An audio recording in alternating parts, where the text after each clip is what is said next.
Dicevo di questa dinamica, di questo forte coinvolgimento dei due leader.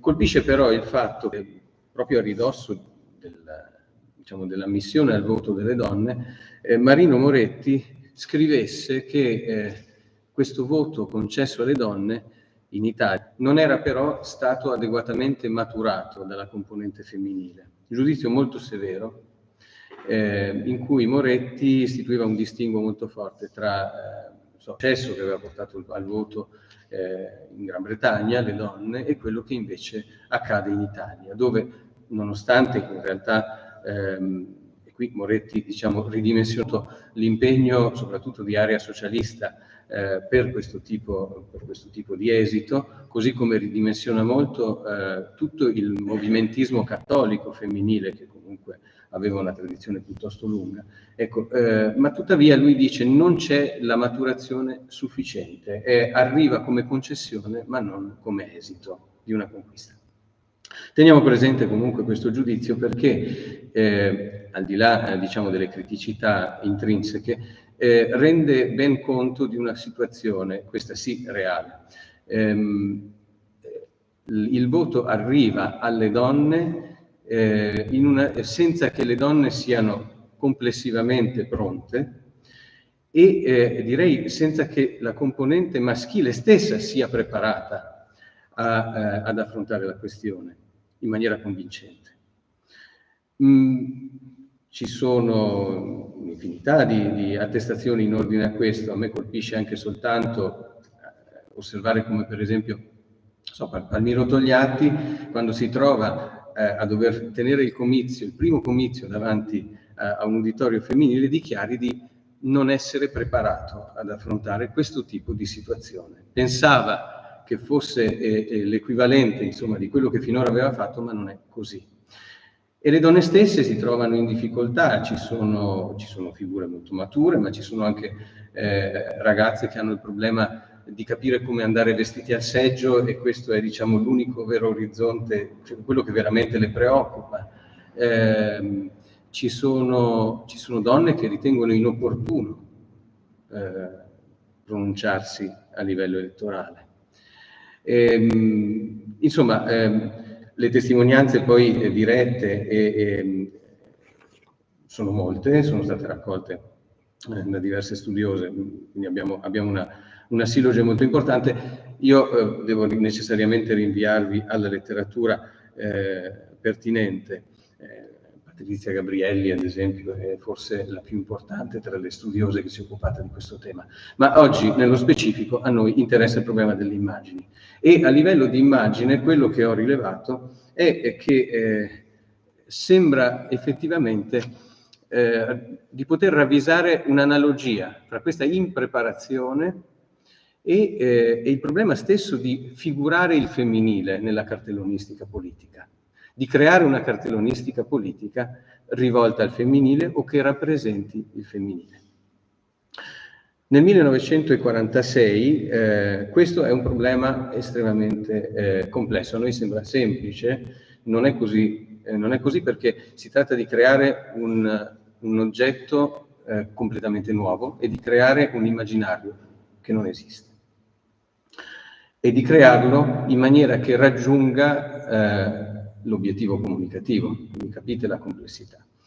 Ora, nel 1946, quindi in occasione della prima espressione di voto delle donne, forse vi sorprenderà, ma la cartellonistica dedicata al femminile è tutto sommato poca ed è molto impacciata, salvo 3 episodi che adesso vi mostrerò, che a mio modo di vedere ci fanno capire proprio che cosa sia stato il lavoro anche dei grafici e dei politici dietro questo problema dell'appello al femminile. Il primissimo, almeno alle attuali conoscenze, il primissimo documento, il primissimo manifesto rivolto alle donne della storia della Repubblica Italiana è questo, o nella storia dell'Italia più correttamente. Questo è un documento che precede addirittura il referendum, quindi non è corretto fare riferimento alla Repubblica in questo senso, e che si colloca nel contesto delle amministrative del 1946, quindi questo è un documento che deve essere stato prodotto entro l'inizio di marzo del 1946. Si tratta di un manifesto a firma di Luigi Veronesi, un manifesto che, come capite dal testo che state già così scorrendo, esce dal contesto comunista, è espressione del Partito Comunista Italiano. E sono i primi a tentare di affrontare la sfida. Potrei dire che con ogni probabilità questo è un manifesto che non nasce coordinato con i vertici romani del partito, ma che nasce dal contesto dei quadri dirigenti milanesi. La documentazione che anche attraverso il progetto è stato possibile raccogliere, soprattutto per questi primissimi tempi, evidenzia un mondo milanese comunista che viaggia, diciamo, su un altro binario rispetto a quello romano, con diciamo, una tensione all'utopia più spiccata, piuttosto sganciato dal problema del realismo, molto internazionalista, quindi con uno sguardo molto più sovietico, ecco, di quello che troveremo a Roma. Dovete immaginare che tutto questo, diciamo, il fermento che sta dietro questo manifesto va ricercato all'interno del mondo dell'unità milanese, quindi intorno alla figura di Pietro Ingrao e di Gilo Pontecorvo. E vicino a Gilo Pontecorvo due grafici, Albe Steiner e Luigi Veronesi.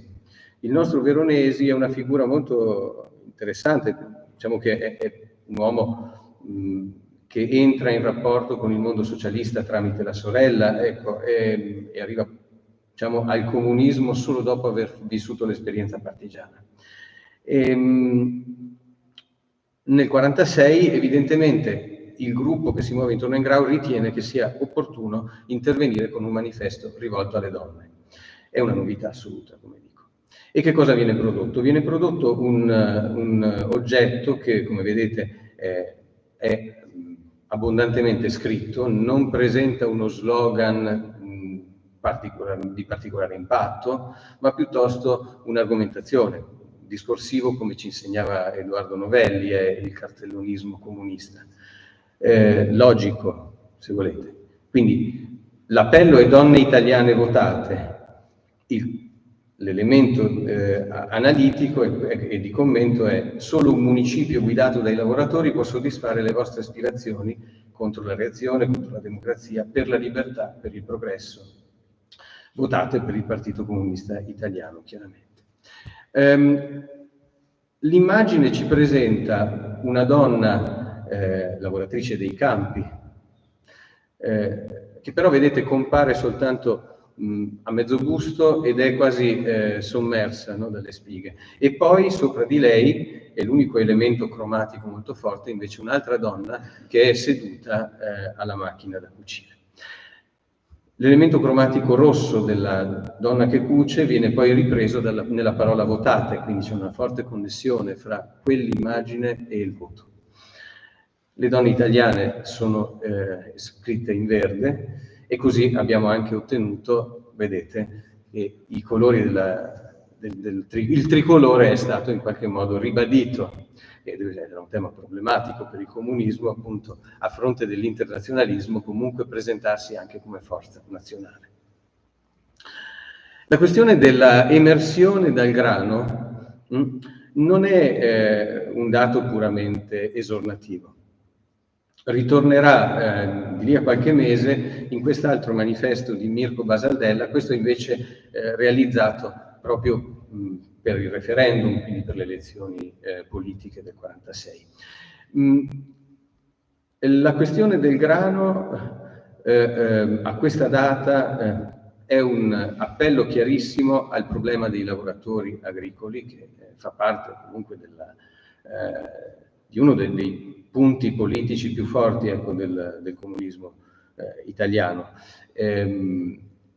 Il problema di sottrarre i lavoratori, diciamo, a sfruttamento, restituire la terra ai lavoratori, e per le lavoratrici la necessità di portarle a condizioni di lavoro sostenibili. Il lavoro nei campi è qualcosa di estremamente duro, insopportabile. Insomma, abbiamo tutti in mente anche il mondo delle mondine e anche dei loro scioperi nel maggio del 44, no? Il grande sciopero che fecero, ma in cui fortissima era la tensione per così una condizione di lavoro dignitosa, oltre che altre implicazioni di ordine politico. Dunque, se le braccia di Basaldella sono quelle dei braccianti che quindi escono dalla dimensione, no, del lavoro dei campi, ecco, e si emancipano, per così dire, o hanno una ipotesi di superamento della loro condizione attraverso la scheda elettorale, la nostra invece, la ragazza, non presenta schede elettorali, non vediamo il pugno, non vediamo il braccio, non c'è questo elemento, c'è lo sguardo però, che è portato verso l'alto in diagonale. E c'è questo collage formidabile per cui la figura invece che sta cucendo a macchina si sovrappone, no? C'è un'associazione molto diretta fra le due figure. Tenete presente questo, ecco. Dal punto di vista della cultura visiva, Luigi Veronesi andava ad attingere direttamente al mondo sovietico. Questi sono manifesti della famosissima Nina Kulagina, manifesti degli anni 30 che presentano sì, le lavoratrici sovietiche in fabbrica. L'ultimo in particolare colpisce tantissimo perché a differenza per esempio dell'immaginario di Veronesi, vedete che la donna sovietica veramente mostra una dimensione del lavoro molto concreta, no? e del tutto parificata al maschile. Invece Veronesi tende a mantenere, per così dire, una genderizzazione, ecco, anche del lavoro di fabbrica. Cioè la donna entra nel tessile, non nella grande industria, nell'industria pesante. Ed era quello che succedeva realmente. Succedeva nel migliore dei casi con l'ingresso effettivamente in industria e manifattura, ma comunque le testimonianze degli anni, di fine anni 40 e inizi anni 50, sul gran lavoro che anche in casa, anche domiciliare, le donne fanno nel settore tessile, è impressionante. E dunque lui sa e lancia un messaggio che verrà sicuramente recepito nel contesto. La retorica visiva delle diagonali, che ci può anche ricordare, se volete, certe sperimentazioni futuriste ab origine, ma è direttamente collegabile al mondo sovietico e a questo famosissimo manifesto di Rodchenko, di Alexander Rodchenko, che avete presente tutti, che è il manifesto che fu realizzato per una libreria sovietica. La donna che peraltro era la compagna di Vladimir Mayakovsky, sta gridando libri sostanzialmente. È un appello ad andare a comprare in libreria, ma è anche un appello all'emancipazione, alla liberazione della cultura e tutto quello che volete. Il nostro recupera l'idea dell'inclinazione della testa e, se volete, anche forse della donna con il capo, no, fasciato da un fazzoletto, però non c'è l'elemento della parola.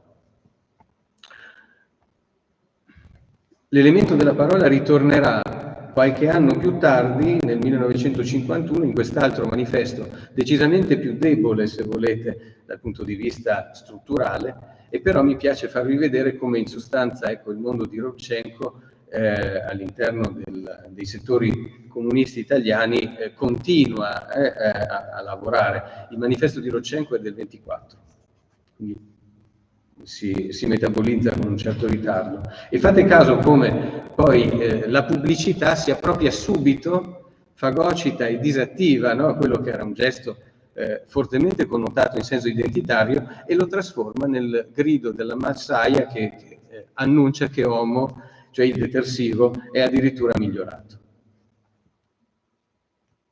Ma ritorniamo a noi. La donna guarda verso l'alto, sopra di lei un'altra figura femminile o lei stessa in un'altra condizione.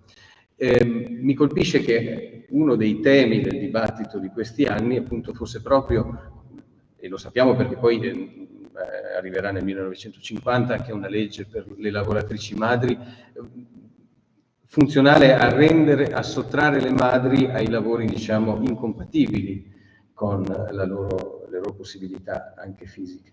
Il mio sospetto è che in questa associazione diretta ci sia l'idea di una progressione. La ragazza dei campi con il voto comunista può sognare l'accesso alla fabbrica, cioè un passaggio potenziale. Infatti la ragazza al tessile è rossa, è l'esito, diciamo, di un intervento politico, così come il votate è rosso, cioè la nostra ragazza dei campi deve passare attraverso la responsabilità del voto per poter modificare la sua condizione. È quello che in qualche modo viene implicato nel testo. Solo un municipio guidato dai lavoratori può soddisfare le vostre aspirazioni. Ma qual è l'aspirazione? Non a restare nei campi, ma a uscirne, a trascenderli.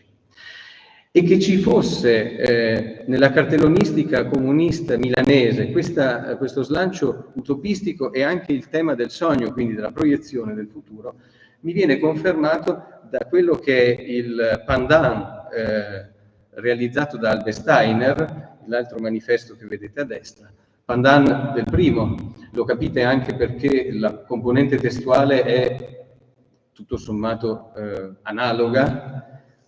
In questo caso il manifesto di Albesteiner dichiara: solo un municipio popolare darà ai vostri figli pane, assistenza e istruzione. Poi c'è l'appello a votare, con addirittura l'enumerazione, no, dei 4 punti che sono gli stessi che stavano nel manifesto di Veronesi. Dunque, un dittico. Ma anche il manifesto di Albesteiner, che lavora più sull'aspetto cromatico e rinuncia molto all'elemento sovietico, questo sì, però una cosa la mantiene, ed è il tema del sogno, dell'aspirazione e della proiezione. I 2 fanciulli, la ragazzina e il bambino più piccolo, sorella e fratello, questa volta non vediamo la madre perché potrebbe essere l'altra, quella che sta nel manifesto di Veronesi. Costruivano anche, no, una logica di rinvio. Comunque loro vedono una possibile condizione, cioè quella di pane, assistenza e istruzione, il fatto di poter stare ad una tavola, di potersi nutrire, di poter essere formati, vedono un possibile futuro. E questo possibile futuro è intrinsecamente connesso alla parola in rosso, votate. Dunque, in entrambi i casi, capite che c'è una situazione iniziale, una proiezione, un esito potenziale, che è l'esito del voto. Questo tipo di cartellonistica molto concettoso e molto intellettualistico non darà grandi risultati. Sappiamo benissimo che le amministrative per il PC non vanno come ci si sarebbe aspettati, come si prefigurava. E però direi che entro certi limiti, rompendo il ghiaccio, Luigi Veronesi, cioè portando finalmente l'immagine del femminile su un cartellone politico, crea dei presupposti. E allora il Partito Socialista, e questa volta siamo alle politiche del 46, in qualche modo si sente autorizzato, cioè segue un binario che adesso è stato tracciato, la fotografia anzitutto in bianco e nero.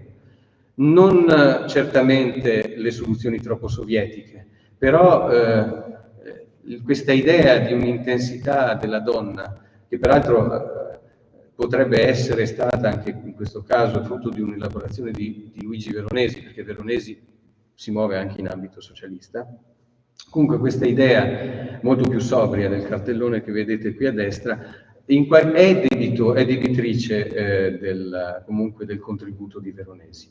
Questa volta la donna ha alle spalle la fabbrica, è una lavoratrice e non ci viene fatto vedere quale sarà l'esito del voto, sta oltre, sta davanti ai suoi occhi, è nel futuro. Ma mentre i socialisti cercano di rincorrere Luigi Veronesi sui suoi percorsi di collage fotografico, il Partito Comunista, questa volta quello romano, quindi partendo dai vertici, fa un passo radicalmente altro. Abbandona completamente quel mondo e decide per un espressionismo vagamente ammiccante a soluzioni estetiche che vediamo in Sironi, per esempio, no? Quindi addirittura quel mondo là. Quindi un mondo che veniva dalla tradizione fascista dal punto di vista visuale. E decide, ecco, salva l'idea del dittico. È molto interessante che la cartellonistica comunista di questi anni costruisce immagini che dialogano fra loro. Non è detto che poi venissero affisse vicine, ma creavano una narrazione nello spettatore. Erano potenzialmente riferibili l'una all'altra. In questo caso, straziante, terribile l'immagine del partigiano sfigurato in volto, riprendendo, qui non si tratta di una concessione estetica, qui viene ripreso esattamente quel tipo di, come possiamo dire, di gesto, è l'infierire sulla vittima, sfigurandone la faccia, che veniva praticato effettivamente da parte annullare in questo caso il nemico. E questi pali con i partigiani legati sopra si vedevano nei paesi, cioè erano un'esperienza visiva che era stata fatta dal popolo che andava a votare. Quindi questa volta i comunisti cercano di intercettare un tipo di situazione che troviamo descritta ampiamente anche nei diari, e insomma, ha fatto parte di un'esperienza visiva comune. E dall'altra parte la donna, che dunque è verosimilmente vedova, incinta, vicino a lei forse un'anziana e la bambina piccola con la sua bambola. E alla donna si annuncia la ricostruzione della casa, la difesa della famiglia, e dall'altra parte ovviamente ecco, la tutela della memoria e il rispetto del sacrificio. La donna dunque non è più lavoratrice, è madre vedova. I comunisti cambiano completamente target, per così dire, cercano di presentarsi come una forza politica vicina a quella fascia di popolo che aveva sofferto e sperano così, insomma, di catalizzare quel tipo di voto, sapendo che l'elettorato femminile sarà comunque in buona parte piuttosto incline invece a orientarsi verso un voto cattolico. Questo Togliatti lo sapeva benissimo nel momento in cui stava estendendo il diritto di voto. Ecco, l'autore di queste opere, che tuttora diciamo viene identificato con Dario Neri, è in realtà, alla luce degli studi che ho fatto, un ex partigiano, un artista che si chiama Renato Cenni e che Neri aveva scelto come nome di battaglia. Ed in effetti sui due manifesti noi vediamo scritto soltanto Neri. Dunque lui si firma col suo nome di battaglia. Queste sono altre opere sue, vedete appunto il manifesto qui sulla vostra sinistra e un brano della Via Crucis a destra. Fate caso come appunto le figure sostanzialmente dei soldati tedeschi siano molto affini. Quindi non Dario Neri, il paesaggista umbro, ma Renato Cenni, il l'ex partigiano, una scelta anche qui che è rivolta ad un pubblico che comunque deve saper leggere all'interno, no, di una storia. Dall'altra parte, come vi dicevo, si investe poco sull'immagine del femminile. La Democrazia Cristiana ragiona molto sul tema della madre, quindi tanta è la proiezione per il comunista quanto invece la retrospettiva, ma il tema della madre è molto forte, per più ragioni. Intanto permette di motivare una fascia di elettorato, quella più anziana, che è, anche dalle fonti, risulta essere quella meno propensa a portarsi alle urne, quella che capisce meno, ecco, il valore di questa estensione del suffragio, non riesce ad interpretarla adeguatamente. E d'altra parte però, ecco, dichiarare che se la madre avesse potuto votare non ci sarebbe stata la guerra, significa anche dire alle nuove madri che è importante esercitare l'elettorato attivo, perché appunto si va a scongiurare eventuali altri rischi. Quindi la Democrazia Cristiana lavora, modula, ecco, sapientemente però su questi registri. Il Partito Socialista è più timido, non ha il coraggio di presentare il soldato morto sui campi di guerra, ecco, tra filo spinato, e mostra soltanto un'anziana meditabonda, facendo capire però che si sapeva che c'era un problema di incertezza, si sapeva che questo suffragio non era così chiaramente interpretabile. E poi c'è questo è forse un caso più aggressivo. Allora, la Democrazia Cristiana, che abbiamo visto, preferisce lavorare sull'immagine del femminile anziano, salvo poi riservarsi dello spazio per intervenire a gamba tesa sul manifesto di Veronesi e rivelando già quella carica polemica che poi sarà dei comitati civici. Allora, si decide di affidare a John Randolph Bray, che è sostanzialmente un cartoonista statunitense, questo singolare manifesto che vedete alla vostra sinistra. Manifesto bipartito, i colori sono chiaramente identitari, quindi quell'unico rosso che si vedeva in Veronesi questa volta è rovesciato nell'azzurro e nello stemma crociato, in maniera che sia subito riconoscibile anche identitariamente da lontano, ecco, la valenza e il canale comunicativo che si sta per affrontare. Mi colpisce la scelta della fotografia sulla destra. Avete visto che il precedente cartellone, quello rivolto alle madri, era tutto essenzialmente pittorialista ed era comunque realizzato da Bray. Questa volta invece si sceglie la fotografia perché si sta facendo il verso, anzi la parodia, a Luigi Veronesi. Non un collage, ma un dettaglio di una ripresa di fabbrica con questa singolare operaia che, per come è colta, sembra, diciamo, sorpresa in una situazione di concentrazione ma anche di incertezza. C'è anche questo leggero sbilanciamento all'indietro che ci dà un po' l'idea che la situazione, che sia in un imbarazzo, cioè non domini totalmente, ecco, ciò che sta accadendo.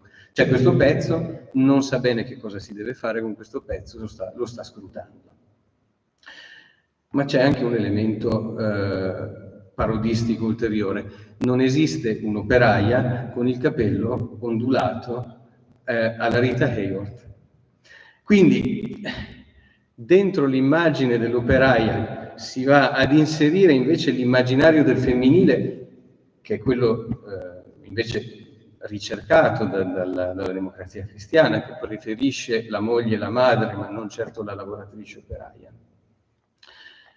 Si va in qualche modo a dire che quello non è il posto della donna e si interviene poi con uno slogan molto più duro di quello di Veronesi: donna devi votare, dove la selezione proprio lessicale e il registro è un registro verticale che riporta ad una certa comunicazione interna alla famiglia, dove il marito è responsabile delle scelte di famiglia e la donna deve, come dire, rispettare e lasciarsi guidare dal principio di custodia. Ecco, non voglio parlare di patriarcato, manteniamoci, ecco, dentro questa così definizione che corrispondeva di fatto al diritto di famiglia di quegli anni là, no? Che fortunatamente poi si è evoluto.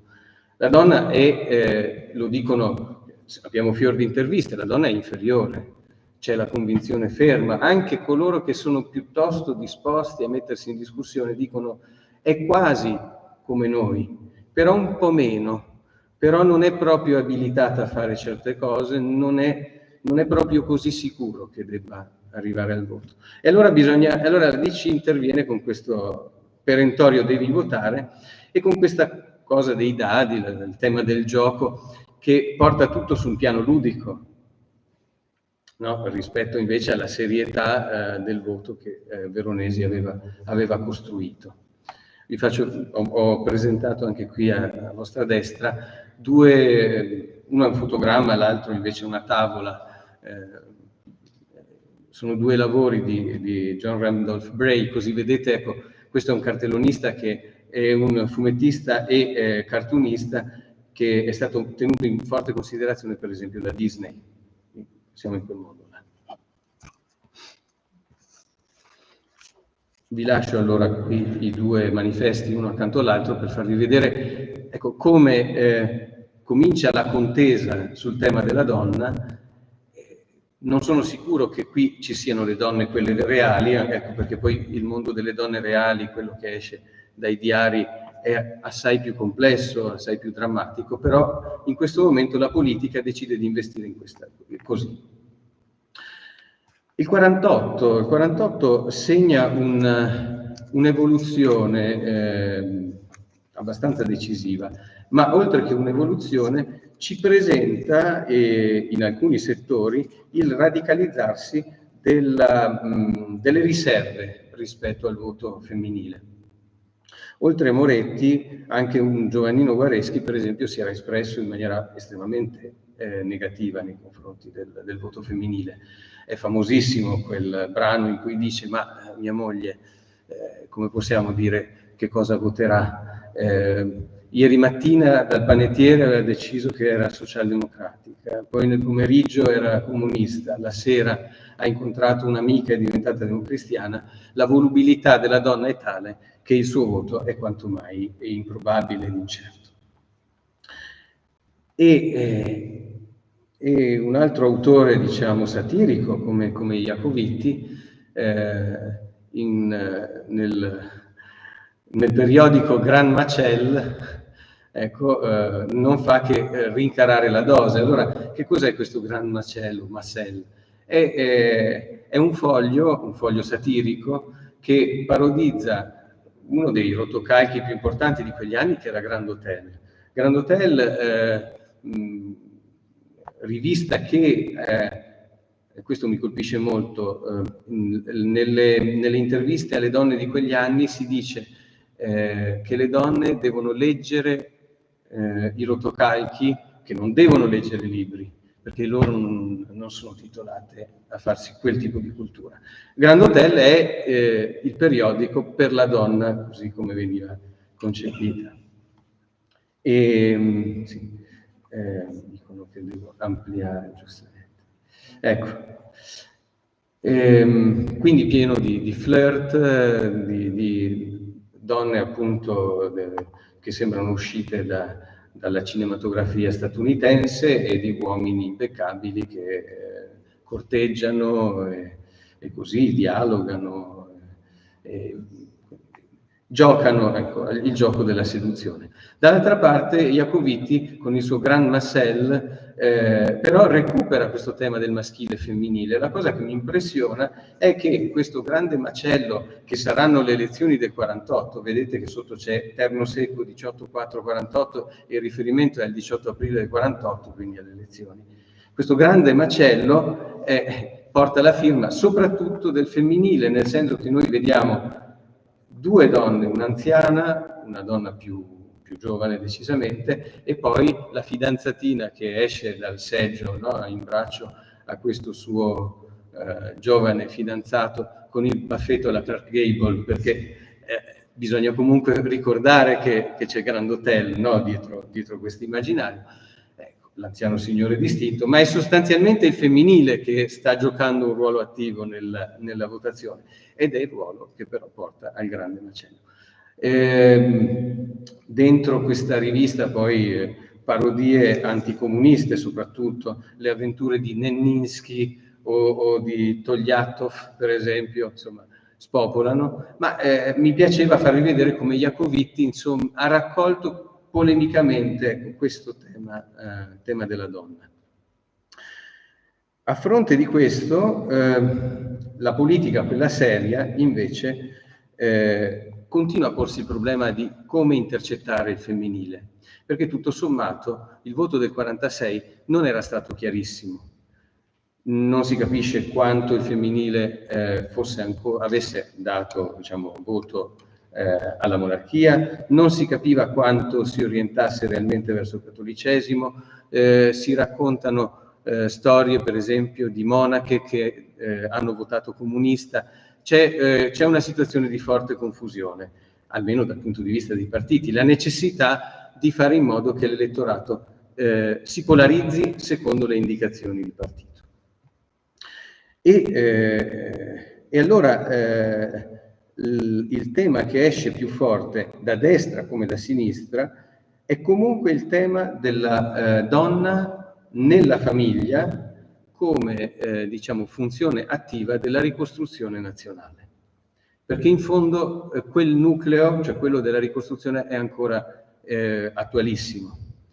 E a questo punto troviamo che da vie differenti, tanto appunto il mondo di De Gasperi quanto quello di Togliatti convergono sul tema della madre.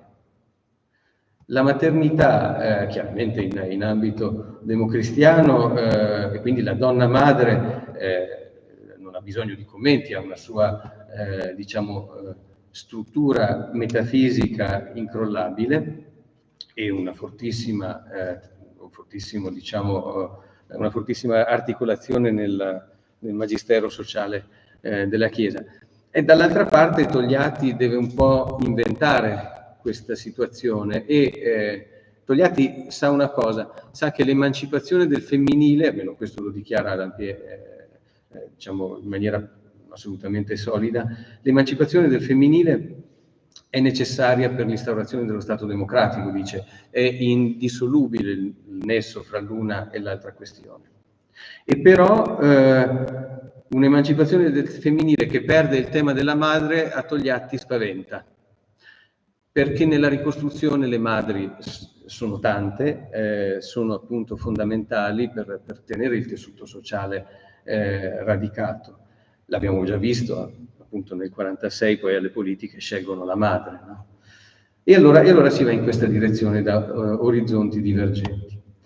Intanto però vi faccio vedere en passant che cosa produce la pubblicità. È il 1948, mentre i nostri politici dibattono, direi in maniera anche abbastanza nobile, sulla dignità della donna madre, Leo Crema esce con questo politico della donna vamp, io direi che è incredibile, perché voi vedete però di questo ci si nutriva attraverso la pubblicità, perché c'è anche quello. Io oggi non ho lo spazio per farvi vedere tutto quell'immaginario femminile che comunque struttura le cose.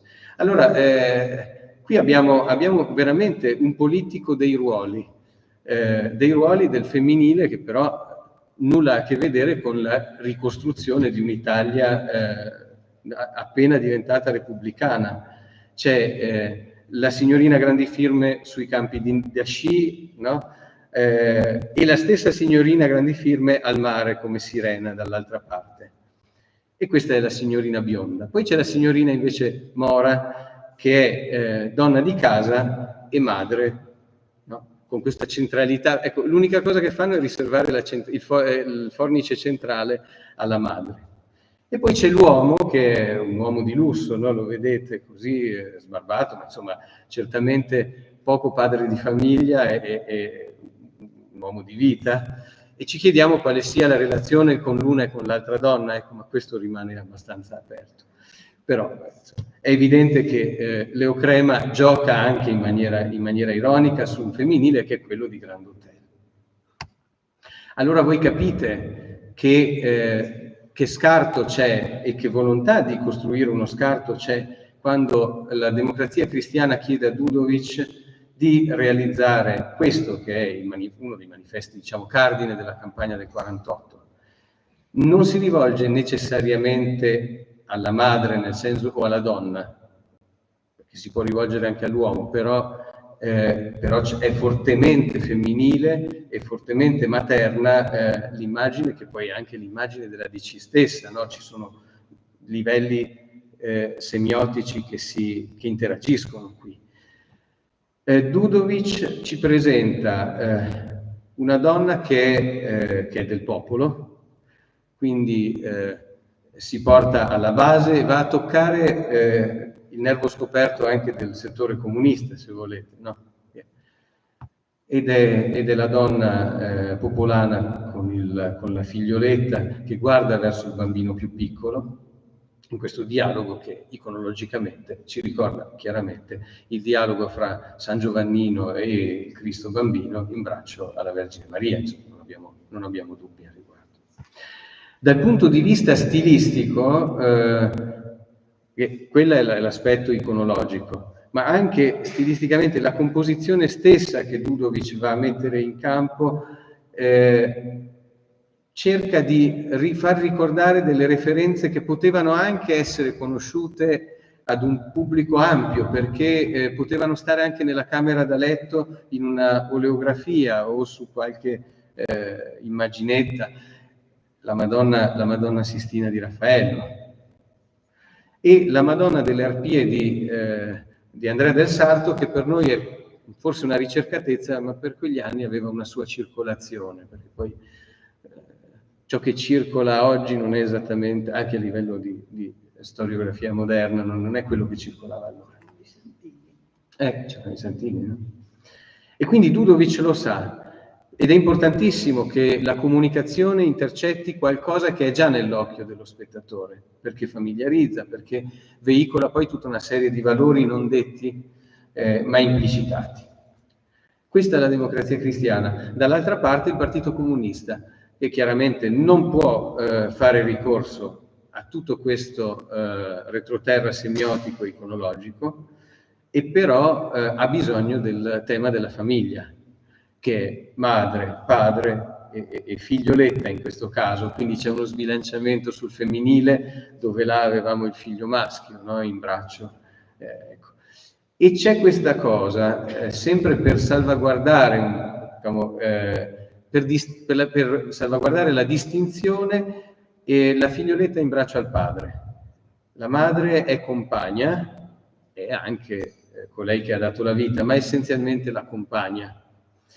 Ed il padre è colui che porta responsabilmente la figlia. Questa scelta dell'azzurro mi ha sempre molto colpito, perché sembra un furto identitario, no? Nei confronti della Democrazia Cristiana. Sotto abbiamo invece l'elemento del Fronte Democratico Popolare con il logo di Garibaldi, su cui molto ci ha spiegato Edoardo Novelli.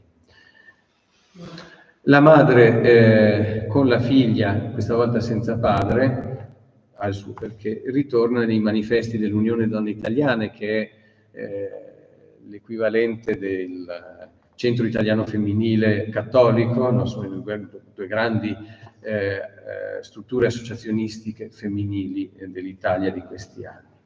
Con la mimosa, che come sapete è stata appunto un'invenzione comunista, e di cui appunto il mondo comunista andava fiero. Mi interessa farvi vedere ancora come l'Unione Donne Italiane cerchi, dovendo rappresentare il femminile, cerchi soprattutto un femminile pittorialista, quindi si lascia la fotografia alla campagna elettorale e si sceglie l'elemento pittorialista per invece manifesti che non si rivolgono, non entrano nell'agone politico diretto, ma sono manifesti che fanno pubblicità divulgano eventualmente questa istituzione. Particolarmente interessante è quello di destra, di Enzo Rossi, perché come vedete è una chiara trascrizione della donna di Perizia da Volpedo, no? Del quarto stato, quindi anche questo dipinto che è fortemente identitario per il mondo socialista e che dunque poi viene acquisito in questa forma. Però è interessante vedere come appunto se da un lato la politica cerca il tema della madre, poi si cerca di trasferire la figurazione su degli stereotipi che vengono da lontano. Cioè non c'è una cronachistica dell'immaginario, non c'è la realtà sui manifesti, c'è un ideale, c'è un filtro iconico, ma la realtà, quella che esce dai diari, quella delle difficoltà delle donne, quella è un'altra cosa, non approda, non è opportuno, ecco, che arrivi a questo livello. E si arriva al 53. Allora, quello che abbiamo visto finora è stato una incertezza iniziale con però dei capolavori comunicativi, ecco, da un lato come dall'altro, Veronesi e Bray. Nel 48 abbiamo visto, no, questo grosso lavoro di connotazione sul tema della madre e anche, permettetemi di dire, comunque oggi direbbero una genderizzazione della comunicazione, cioè l'idea che si debba calibrare una comunicazione sul femminile a livello politico. Nel 1953 questa genderizzazione, cioè l'idea che debba esistere una serie di comunicazioni per il maschile e una per il femminile, raggiunge il suo apice, perché il tema del femminile evidentemente è ancora molto aperto, come questione, viene percepito come aperto a livello politico. Il Partito Comunista continua ad arrabattarsi intorno a questo tema che non lascia più, quindi la famiglia fotografata, giovane, sorridente. Questa volta però la madre si è ripresa la figlia, vedete? Si è capito che bisogna dare preminenza all'elemento femminile, quindi portare eventualmente il maschile, no, a margine.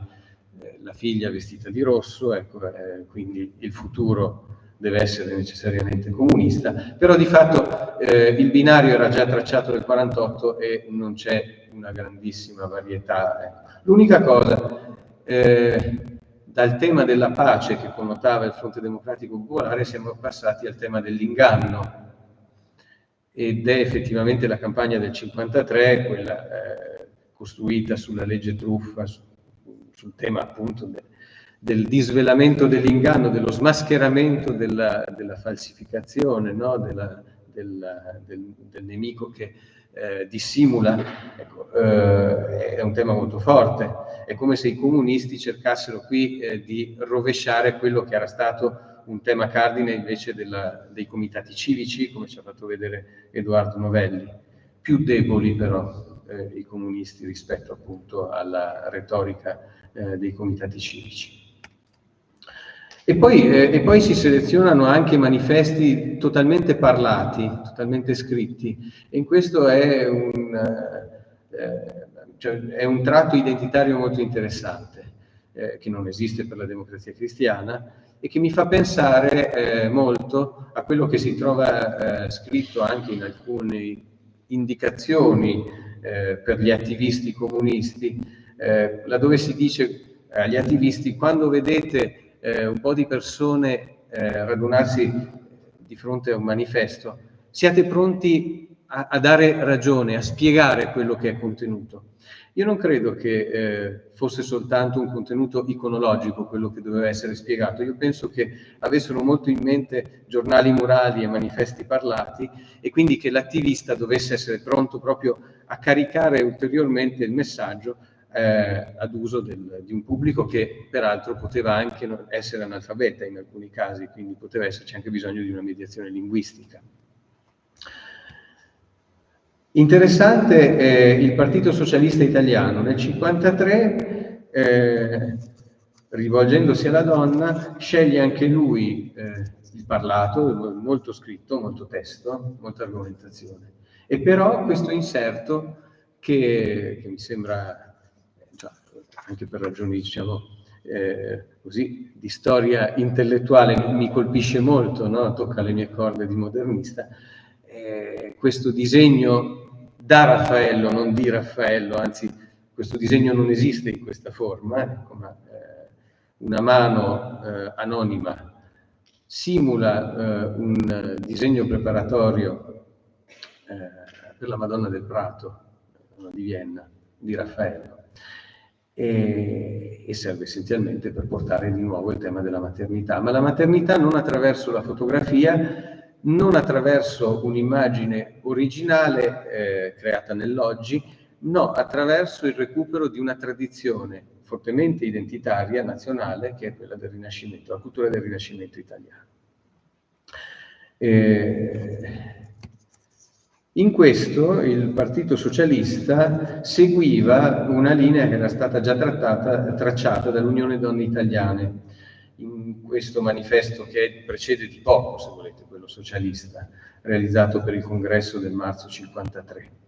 E l'Unione Donne Italiane aveva scelto di rappresentare la sua donna invece attraverso un disegno che all'epoca era attribuito a Leonardo, che adesso probabilmente si dà a Melzi o comunque diciamo ad ambito leonardesco. Ma questo importa poco. In ogni caso la scelta era ancora questa. Il volto del femminile non c'è il femminile del Rinascimento, c'è l'ideale. In questo caso un ideale identitario elevatissimo, potremmo dire l'apice, no, della cultura visuale italiana. Ecco, vi faccio vedere qui l'originale leonardesco, di ambito leonardesco, e la riproduzione delle donne italiane, e qui invece avete il cartone del Metropolitan Museum riferito alla Madonna del Prato di Vienna, e questa che è la restituzione grafica. Vedete che strutturalmente riprende questa figura, ma vi assicuro non è dato di trovare tra gli schizzi di Raffaello esattamente questo schizzo qua. Poi ve ne accorgete che non è Raffaello perché il bambino, insomma, presenta dei grossi problemi soprattutto, no, nelle gambe, nel corpo. Questo tipo di soluzione mi fa dire anche una cosa. Da un lato mi fa vedere che si fa filtro sul femminile.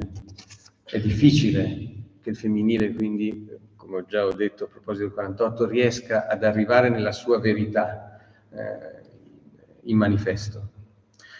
E però c'è anche la volontà dei partiti, questi, soprattutto quelli di area socialista, di presentarsi come partiti colti, come partiti che rimettono in circolo una cultura visuale, che sono poi, fra l'altro, partiti in cui gli intellettuali sono anche storici dell'arte, c'è una militanza, no, della cultura, ecco, storico-artistica dentro questi settori della società. E, in questi anni, tanto per farvi capire l'attualità che c'era nella ripresa, vale la pena di ricordare che nel 49 vengono pubblicati, esce una importante pubblicazione dei disegni di Leonardo, nel 50 si fa la prima mostra di disegni italiani del Rinascimento alla Biblioteca Reale di Torino, nel 52 alla Medicea Laurenziana è la grande mostra su Leonardo per il 5° centenario della nascita. Quindi sono riprese, soprattutto quella di Leonardo, ma anche quella di Raffaello in riferimento alla mostra della Biblioteca Reale di Torino, sono riprese che dicono anche di un dialogo con l'attualità del mondo delle mostre, e quindi ci dicono di come il mondo della cultura e dei musei fosse un mondo avvertito come in dialogo, forza costruttiva, no, della ripresa anche della cultura politica tout court del paese, non ideologica, non propagandistica, ma della cultura politica, sì. E mentre succedono queste cose in area comunista e socialista, la Democrazia Cristiana ha scoperto il mondo della pubblicità e del marketing.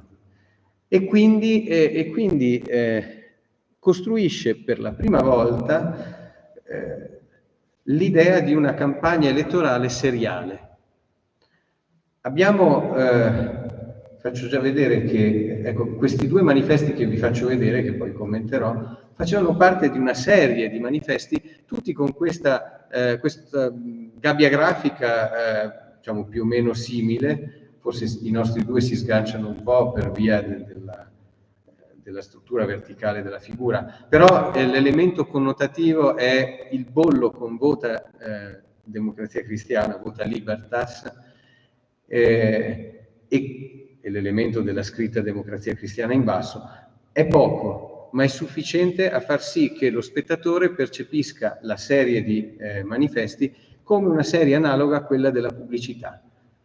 Non so, mi viene in mente la Omo, appunto, no, la ditta o meglio il prodotto, in questo caso per l'igiene, per la pulizia dei tessuti. Ecco, la Omo fa una campagna seriale in cui ci sono degli elementi di ricorsività e poi delle variazioni, ma è importante la ricorsività perché si fissa nella memoria, è una forma di condizionamento prelogico che evidentemente i grafici, i pubblicitari a cui si affida la Democrazia Cristiana sanno ben sfruttare. E che cosa si inventano? Si inventano di nuovo anche loro la coppia, ma questa volta non è la famiglia. Questa volta veramente ritorniamo al gentiluomo borghese e alla donna distinta, borghese anche lei, al seggio elettorale, vedete che hanno la tela, il foglio di voto. Le due figure incarnano uno stereotipo sostanzialmente, che è uno stereotipo che potete trovare, fra l'altro, non ho potuto portarvelo, nella cartellonistica prodotta per esempio dalle sartorie e dalle industrie del tessile. Chi produce abiti sostanzialmente riempie la città di immagini come questa, anche i piccoli opuscoli che si trovavano per esempio nel negozio di moda. E poi c'è l'elemento del ludibrio, cioè dell'offesa grave al nemico, con anche il body shaming, direbbero oggi. Quindi l'uomo che non votasse Democrazia Cristiana, l'uomo comunista, perché si crea anche una sorta di bipolarismo necessario, un tertium non dato. Quell'uomo che votasse comunista sarebbe un burattino. Burattino ovviamente le cui fila sono tenute da questa internazionale che anche se non esiste più, esiste sempre di fatto, no? Perché si è solo dissimulata, perché è solo un compimento, ecco, la conclusione della terza internazionale nel 1943. Ma continuano, ecco, a essere burattini di quell'altra realtà.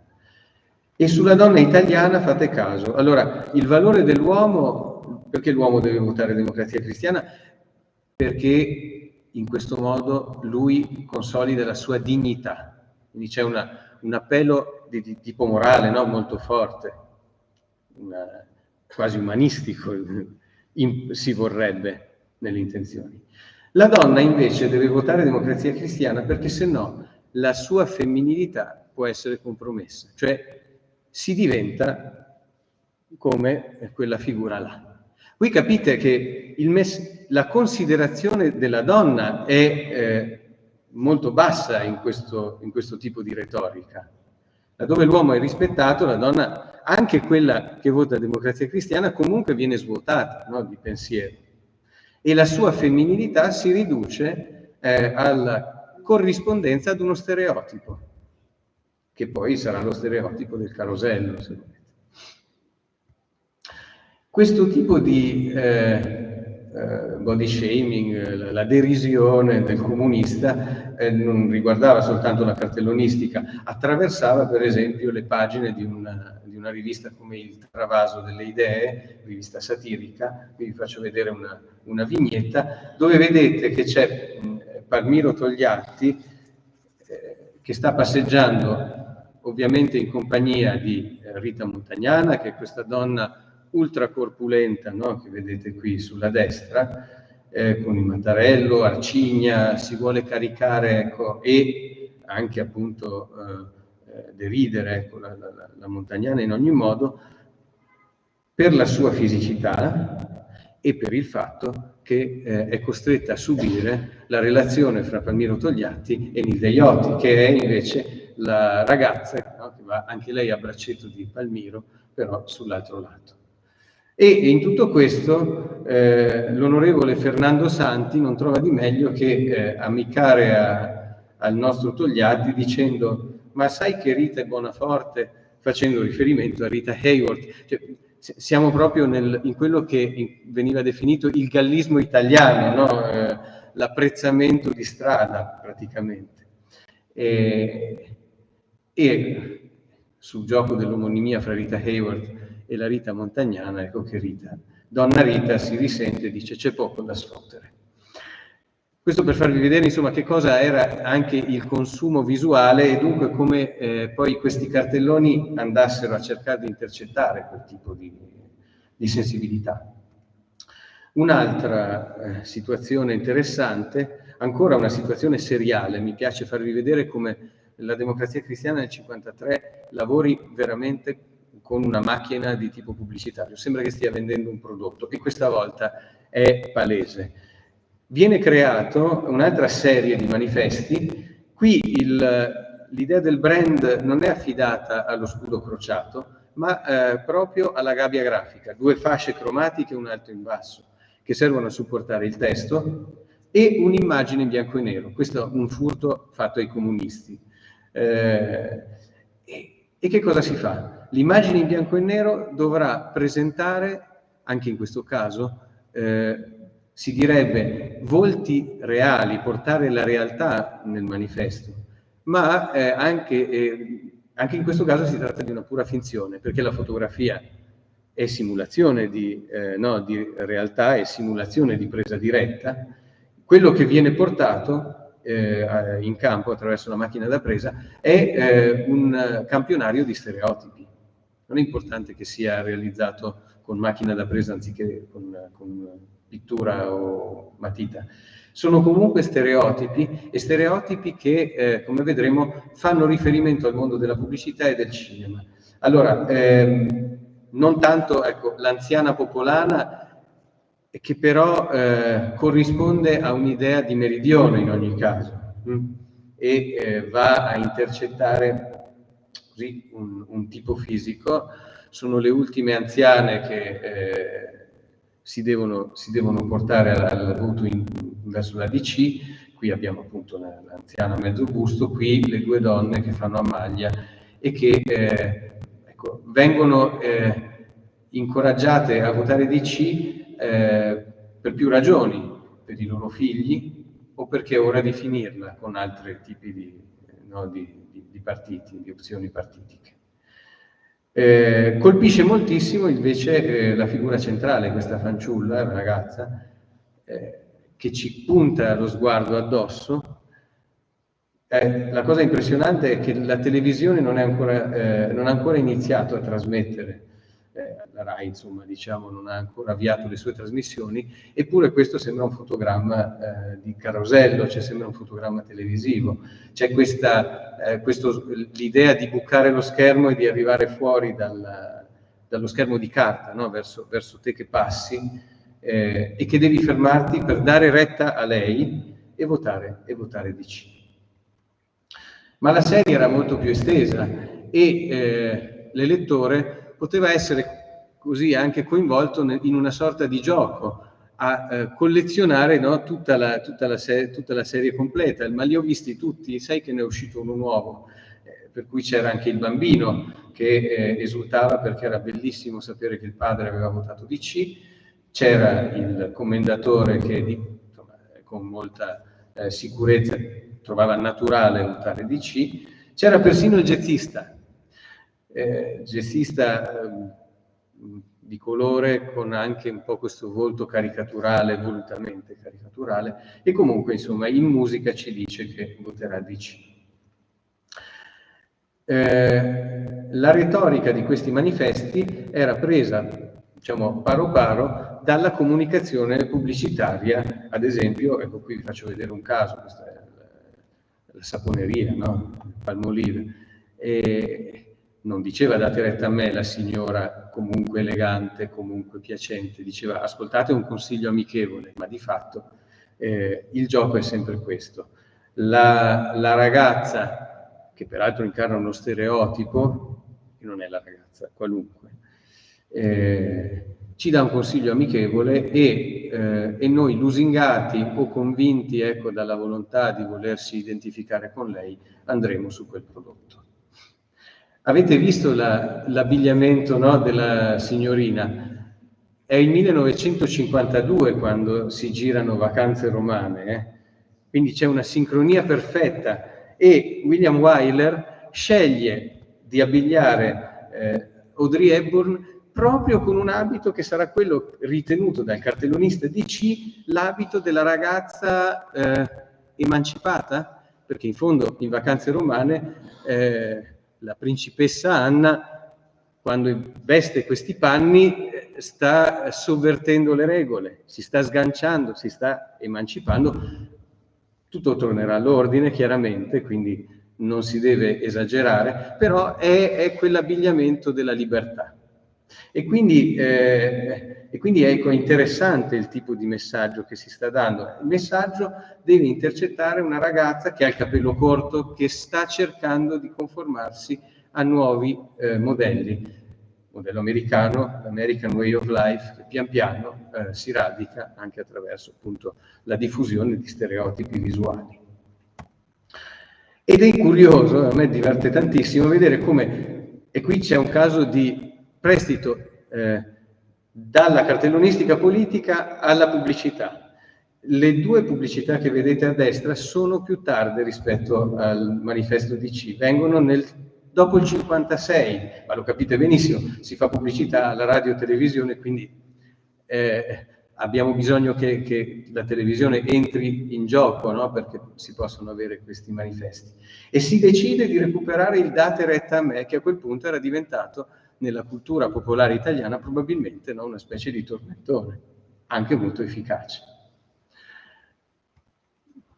Chiudo, non so che ore ho fatto, mi chiedo anche scusa se sono stato lungo, ma mi pareva interessante. Allora, avete capito, la donna reale, sia la donna del popolo, ma anche la donna borghese, che comunque in questi anni si misura per esempio con la volontà di portare avanti degli studi, di essere riconosciuta, no? Per la propria caratura intellettuale, eccetera, che potrebbe decidere di non accettare un tipo di diciamo, destino di vita imposto per esempio dal pater familias. Quella donna là compare relativamente poco e i partiti sono piuttosto preoccupati di far arrivare, diciamo, stereotipi, di costruire un femminile più che di farlo emergere e in qualche modo anche di contenderselo. Valuteremo poi se le soluzioni sono adeguate, ecco, alla sfida politica. Mi colpisce vedere che dopo la forte genderizzazione che appunto arriva nel 53, poi le campagne successive, 58 e peggio ancora quella del 63, conoscono un drastico abbassamento della presenza del femminile, il che può rispondere a più, cioè, diciamo, si motiva con più ragioni. Da un lato è cambiata la comunicativa dei partiti. Ad esempio, ce l'ha detto anche Edoardo Novelli, il partito comincia a presentare il volto del candidato, a identificarsi con il leader politico e questo trasferimento sul leader politico fa sì che non ci sia spazio per quest'altro genere di investimento. Poi probabilmente la questione del femminile si intuisce da alcune ricerche anche della Gabrielli, insomma, sullo scorso del 58-59 ci si illude che si sia in un certo qual modo assestata. Il benessere ha fornito una serie di modelli apparentemente soddisfacenti, la situazione della ricostruzione non è più un'urgenza, il tessuto familiare sembra reggere, Sono altre le sfide che si aprono, sia per il mondo comunista, dopo l'invasione dell'Ungheria e con il tema della corsa allo spazio, per esempio, saranno quei temi, e anche per il mondo democristiano. In effetti anche Elda Guerra registra la strana assenza del mondo femminile, dei movimenti femminili, per esempio all'inizio degli anni 60, al tempo di quella torsione autoritaria che fu il governo Tambroni. Ecco, lì l'elemento femminile è piuttosto evanescente, mentre quello maschile è molto forte. Le donne usciranno dopo, lo sappiamo, con il 68 e da lì in avanti ci sarà un'altra stagione. A fronte di questo succedono questi due fatti, e con questi veramente vi lascio, ma fanno riflettere. Non esiste un messaggio rivolto espressamente alla donna, anche perché si ritiene che la donna a quel punto possa recepire lo stesso messaggio dell'uomo. Se vedo tribuna politica, posso essere anch'io recettore di un messaggio tanto quanto mio marito. E invece la donna viene tirata in gioco di nuovo, in maniera improvvisa, dalla Democrazia Cristiana nel 1963, in questo singolare manifesto, anche un po' discutibile se volete, che viene divulgato per celebrare i 20 anni dalla fondazione della Democrazia Cristiana, 1943. Il manifesto nasce in una circostanza abbastanza complessa per i vertici del partito. Bisogna intanto riuscire a reggere il logorio dei 20 anni, presentarsi come forza comunque attuale, facendo dimenticare, diciamo, la persistente presenza in sede di governo, quindi evitare l'effetto di obsolescenza. E all'interno, ecco, del partito e del grafico a cui viene affidata questa elaborazione, si decide di cavar fuori dal cappello a cilindro l'immagine della sposa ventenne. La Democrazia Cristiana, 20 anni. Avere 20 anni per una sposa è perfetto. Per un partito può sembrare appunto un indice di obsolescenza, anche con tutto quello che intorno al ventennio c'era, dal punto di vista anche evocativo, ma la sposa fa dimenticare tutto. La sposa ci guarda, diciamo, non forse noi, è sorridente, anche un po' bambolina, no? Non è troppo intelligente, ecco, questa figura femminile, regge un po' impacciata il mazzo di bouquet e si è tolta il cappello. In questa selezione del femminile della sposa, la Democrazia Cristiana sa di offrire allo sguardo maschile tutta una serie di retropensieri riguardo alla diciamo, la disponibilità della sposa, la coniugalità, quindi c'è molto, ecco, dietro, e forse non fa onore, ecco, a tutto un lavoro che si era fatto sul tema della madre, quello di strumentalizzare adesso la sposa per far dimenticare i 20 anni o comunque annullare, no, la cronologia. E quel che è peggio è che la satira di propaganda di area cattolica ci lavora anche sopra, per cui per esempio, anche questo viene da Travaso, questa vignetta, vediamo che Nenni e Palmiro Togliatti stanno davanti al manifesto che noi stiamo vedendo a colori, e Nenni dice: compagno Palmiro, se mi va bene un affare che ho per le mani, ho intenzione di chiederla presto in sposa. L'allusione è chiara alle manovre che si stavano facendo per il governo di centrosinistra organico, no, che poi sarà appunto il governo Moro del 63. Ma quello che colpisce, insomma, è questo tema del femminile che sì, viene usato metaforicamente, ma certo non rispetta troppo la realtà della donna, che in quegli anni comunque ancora cercava di strutturare una propria identità. E poi sotto, ancora peggio, è questo femminile tirato da una parte e dall'altra, per cui appunto Moro da una parte, Fanfani con Nenni e Togliatti alle spalle, che si contendono la figura della DC.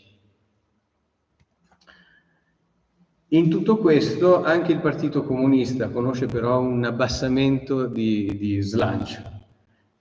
Vedete, la donna ha cessato di essere il tema del manifesto politico.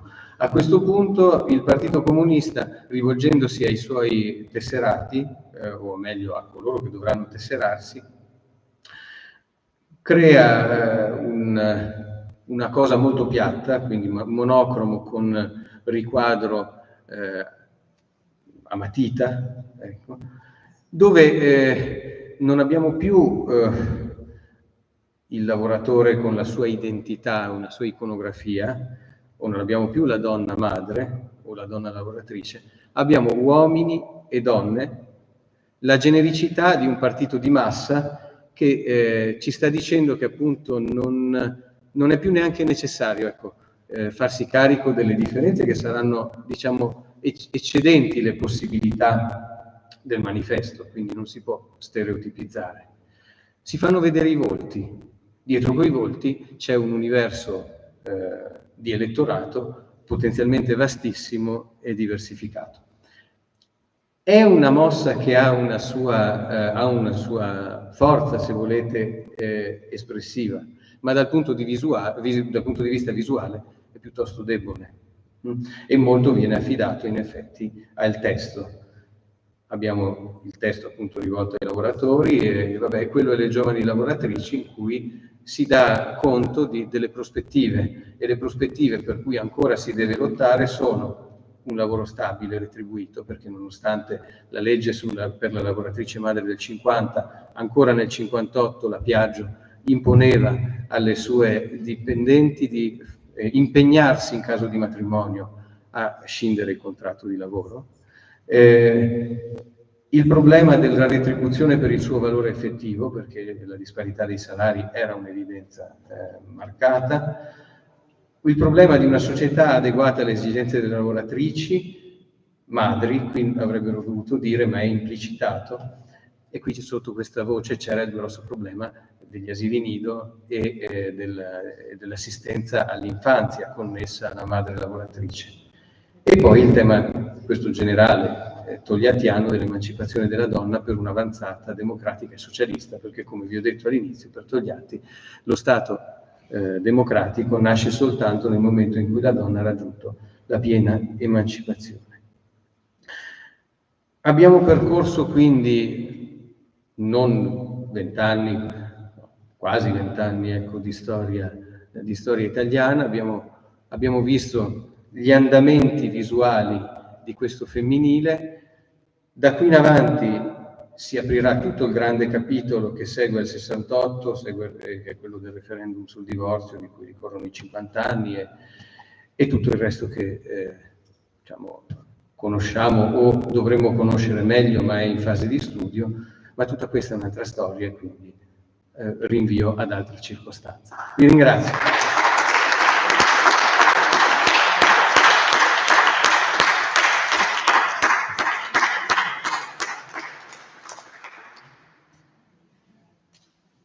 Sì, ci sono domande, ovviamente sono gradite e ben accolte.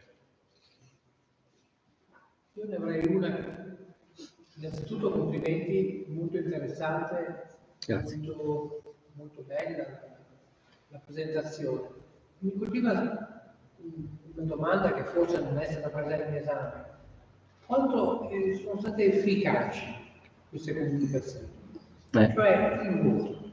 Poi, perché ad esempio nel 53 la Democrazia Cristiana fa un passo importante nella cartellonistica, diverso dagli altri, però se non sbaglio, che forse visivamente a me sembrava anche interessante, però mi sembra che non abbia ottenuto i risultati che si augurava, quindi è stata una scelta perdente. La mia sensazione però, diciamo che la verifica della corrispondenza o diciamo dell'efficacia di un intervento cartellonistico poi in sede di risultato elettorale è un fatto molto complesso, quindi non ha senso azzardare butad o comunque facili soluzioni. L'impressione che si ha è che la cartellonistica, che per noi è molto importante, non fosse decisiva in sede poi di risultato elettorale. È stata forse decisiva quella dei comitati civici, che però lavorava, diciamo, su altri requisiti. Cioè la cartellonistica da sola non basta, ed in effetti lo sapevano anche i nostri. Però non si può rinunciare ad essere presenti nella città con questo che è un tassello di una macchina molto più strutturata. Quello che ancora... allora, io oggi vi ho presentato l'elemento visuale. È chiaro che... mi spiace che non ci sia Alessandro Casellato, ma insiste moltissimo su questo e ha perfettamente ragione. È chiaro che senza una ricostruzione organica dell'oralità che c'era intorno a questi manifesti, senza una ricostruzione quindi dell'intertestualità, e questi sono come dei fossili di cui ci manca, no, la visione organica ancora. Per cui possiamo incominciare a creare queste campionature, cominciare a definire degli elementi di continuità e discontinuità. Però i comizi, il parlato appunto estemporaneo, le canzoni che avevano una forza identitaria notevole, quindi l'elemento del suono, altri aspetti performativi che sono indirettamente o addirittura direttamente collegati a questi manifesti, possono cambiare il destino delle immagini. Tutto questo a noi manca. Posso dire certamente che non si vede nella cartellonistica politica una diretta corrispondenza, diciamo, così forte come si può vedere magari studiando certe campagne pubblicitarie legate a certi prodotti di consumo, dove un po' più facile era di una serie di mediazioni plurime, quindi la situazione è complessa. La mia sensazione è che da soli non bastassero e per valutare le strategie politiche e comunicative messe in atto dobbiamo appunto definire un quadro più ampio. Proprio questo che rende ancora più interessante l'oggetto manifesto, no? Nel senso che è progettato e costruito, ma con esiti, no? Che sono certi. Certo. No? Consapevolezza di andare ad una sfida, ovviamente. E però con l'esigenza di farlo, perché c'è anche da dire che la presenza, a un certo momento, ci insegnano i futuristi parlando di arte sacra alla strada, l'immagine su carta che entra, che invade, no, lo spazio cittadino e che riscrive la città, diventa un'urgenza quasi antropologica. Cioè c'è bisogno di entrare anche in quello spazio. Poi non si sa quanto...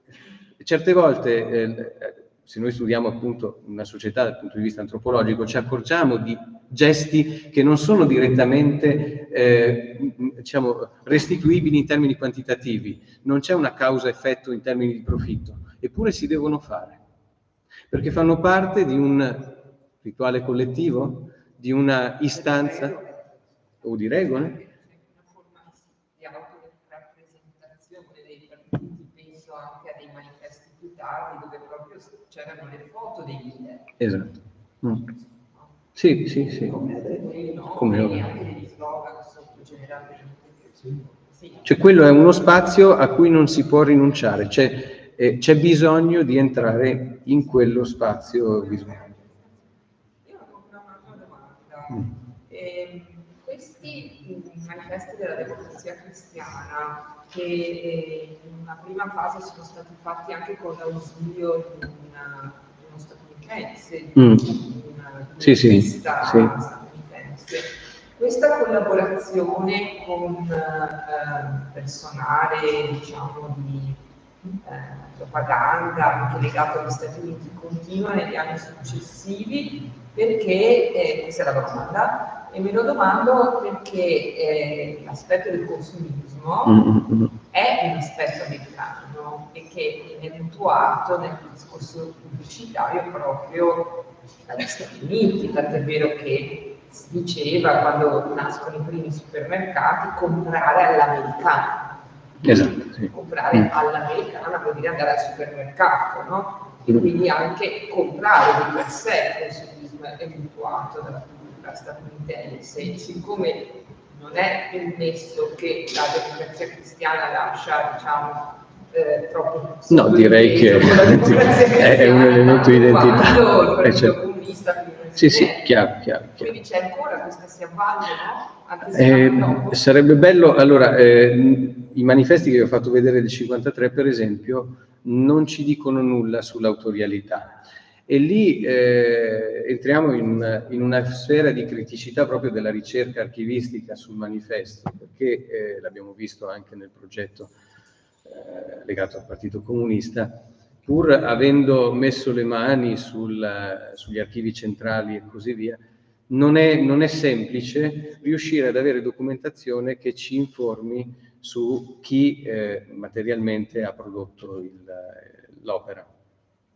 Ora, trovo in alcuni casi che si avvalgono di autori italiani, quindi c'è comunque una ricezione, un'assunzione di stereotipi statunitensi anche da parte di autori italiani, però non ho, per esempio per le 2 serie che ho fatto vedere, non ho elementi in merito all'autorialità, purtroppo. Per esempio, i primi manifesti che abbiamo visto di Steiner e Berlinski, alcuni di essi secondo me hanno un impatto di difficile interpretazione. Cioè nella mia mente le persone non si soffermano davanti perché sono poco chiari, cioè il volto della donna con la fabbrica, cioè, secondo me non dice nulla a nessuno. Perché? Perché nel nostro immaginario noi abbiamo un'iconografia ben precisa, che è quella religiosa. Quindi noi capiamo, interpretiamo bene la mamma con San Giovannino, Ludovic, esatto, sì. Con Gesù e San Giovannino, che mi pare Sant'Anna, forse la Vergine delle Rocce anche, che porta San Giovannino. Beh, sì, lì non c'è Sant'Anna, ma è la Vergine con San Giovannino. La Vergine con Sant'Anna, San Giovannino e Gesù. Sì, quello è un altro, comunque sì. Comunque noi abbiamo questa iconografia. Quindi il partigiano, la madre incinta con l'anziana in parte, secondo me non vengono compresi dalle persone. Allora, sì. Però finisco, cioè, e poi passando al discorso dei manifesti didascalici, cioè dove non c'è l'immagine, ma c'è tutta una serie di didascalie. Ecco, io mi sono chiesta, ma sono didascalie, cioè vogliono chiarire i concetti alle persone, oppure vogliono suscitare la conflittualità sociale? Perché c'era anche questa componente nei manifesti in un secondo tempo. Suscitare, cioè chi legge discute con gli altri e c'è un discorso molto dialettico, quindi si accende questa parte che invece prima era molto secondaria perché c'era solo l'impatto dell'immagine. E poi ci sono citazioni nei manifesti. Nel manifesto del padre con la bambina e la moglie mi sembra di scorgere chiaramente un raffavallone del cammino della speranza, cioè vengono utilizzate queste immagini per promuovere altri sentimenti, altre emozioni. Ecco, tutto questo secondo me è stato molto sì, molto soddisfacente nella comprensione di quello che accadeva, certo. Siamo molto lontani nel tempo. È vero. No, beh, grazie per questo intervento. No, sono d'accordissimo, ecco, soprattutto su questa intertestualità che certamente serve ad attivare e a, diciamo, imprimere il messaggio, no, nello spettatore. Riguardo alla questione dell'assenza di strutture iconologiche cristiane, quello diventa una necessità, no? Perché comunque si deve, in ambito comunista, nell'ottica della rivoluzione e nell'ottica di un'utopia che si deve strutturare, si deve cercare anche di fondare da zero, da un ABC alternativo. Sicuramente il problema dell'intellettualismo di questi manifesti era elevatissimo e non è un caso. Se Togliatti di lì a poco dirà chiaramente che è necessaria un'opzione per il realismo, per un linguaggio che è quello di Guttuso, il quale comunque, guarda caso, attinge a piene mani, parafrasando, ricombinando, alla tradizione cristiana, no? Per cui, esattamente, quindi lo capiscono e scivolano subito verso altri lidi. Bisogna dire che è giustamente notato, perché quello è valore. Ah beh, certo, quello lì sì. No, appunto, nel senso che non è... Sì, no. È una citazione. Però chiaramente era riconosciuto per via del... Sì, certo, però no, era anche il redattore comunque dell'unità, sì. Quindi insomma era... Certo, c'era una presenza militante in questo senso.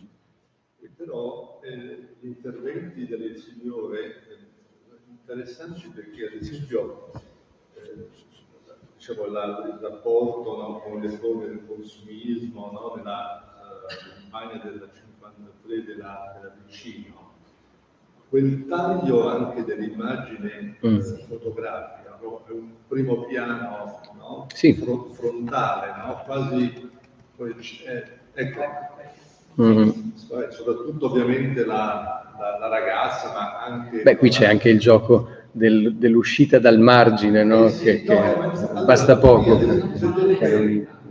Sai cosa anche andare a vedere? Perché sono ovviamente pochi anni prima, no? Che cominciano i caroselli certo. alla televisione, no? Diciamo. Però allora bisogna andare a vedere ad esempio le immagini della pubblicità nei cinema, no? Cosa sparavano, diciamo così.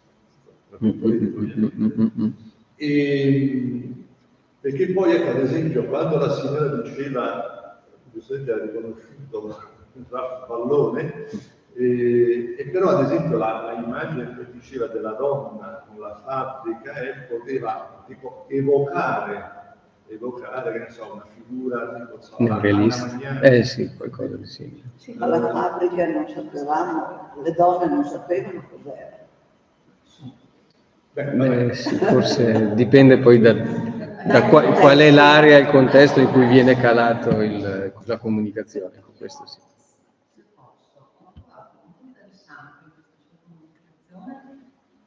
Fa parte dello stereotipo.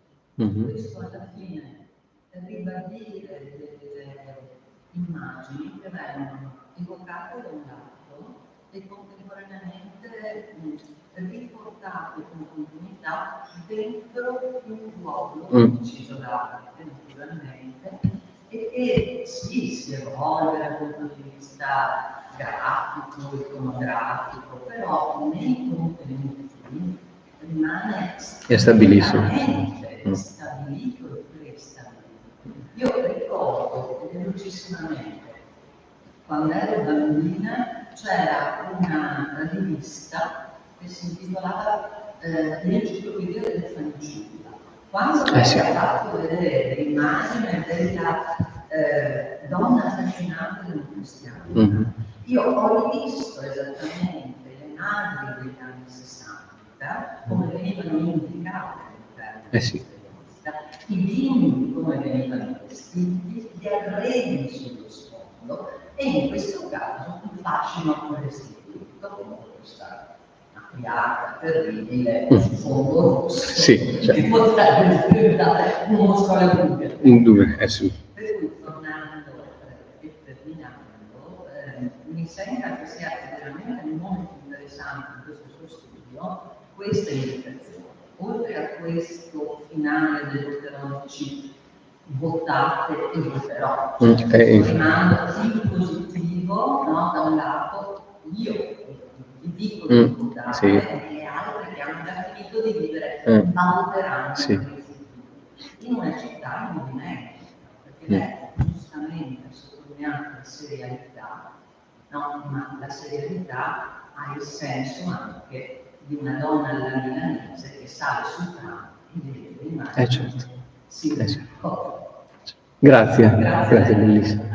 Però su oggi, che era la rivista, forse una delle riviste più lette, non si vedeva la fabbrica, si vedevano solo le personalità, si vedevano, raccontavano storie. Era un altro... Cioè no? No, ma lo strato sociale a cui ci si rivolge con il manifesto non è quello che legge oggi. E poi c'è anche una citazione sul passaggio del Rubicone del dado e trattoli. Dove?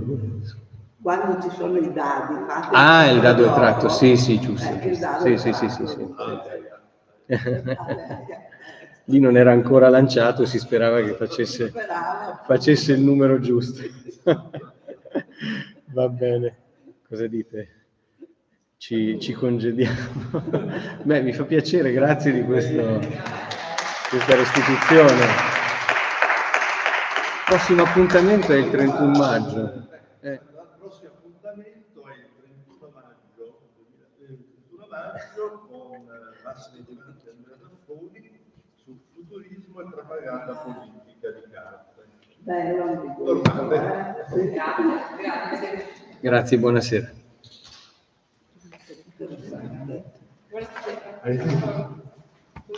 Buonasera.